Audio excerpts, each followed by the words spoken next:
It's Phil Lindemann with your Krystal 93 News at 4. Krystal 93 has learned of one last tragic piece of evidence tied to a fatal truck explosion from March. On the night before that fiery eruption at Straight Creek Trailhead, the victim sent an email to himself discussing how the world would be better off without him.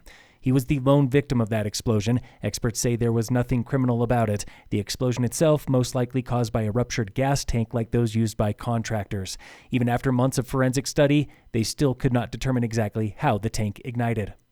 A disgraced Team Summit ski coach is back in court next month in New Mexico for the latest on his sex abuse trial. Jared Hedges has pleaded not guilty to molesting a 9-year-old skier during a team trip to Taos last year. Hedges was supposed to be on trial this month, but evidence is holding things up. Attorneys on both sides still want to review iPads confiscated from the crime scene.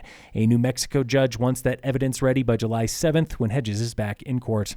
A long-delayed local housing project in Summit Cove is finally coming to life. County Commissioner Nina Waters has the latest on Habitat for Humanity. It's been a long time coming. There's been a lot of changeover at Habitat for Humanity, but finally, with the leadership of their new executive director, they are going to break ground, hopefully by the beginning of August. The Soda Creek Habitat neighborhood comes with 5 homes. Dillon, Keystone, and the county are all pitching in money. Local fire danger high today with no fire restrictions here in Summit. Eagle County has adopted Stage 1 fire restrictions. Open fires in the backcountry are banned in the Vale area. Fires inside of fire rings at developed campgrounds still allowed.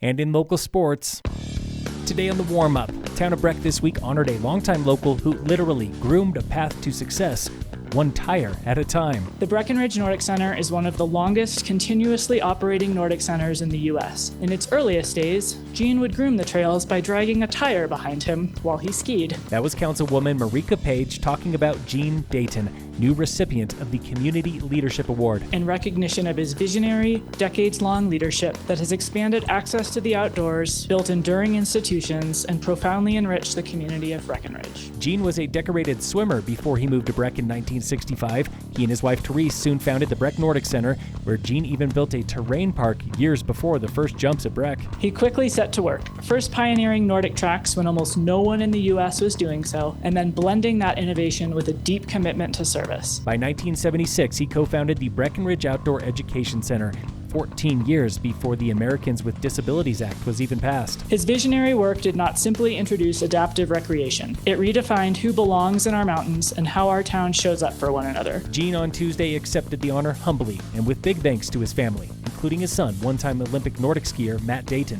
Breckenridge has been such a wonderful place to raise a family and our grandchildren, and I am very grateful to have had the privilege of being here for nearly 60 years. This is the Warm-Up from Elevated Community Health. Phil Lindemann, Krystal 93 News.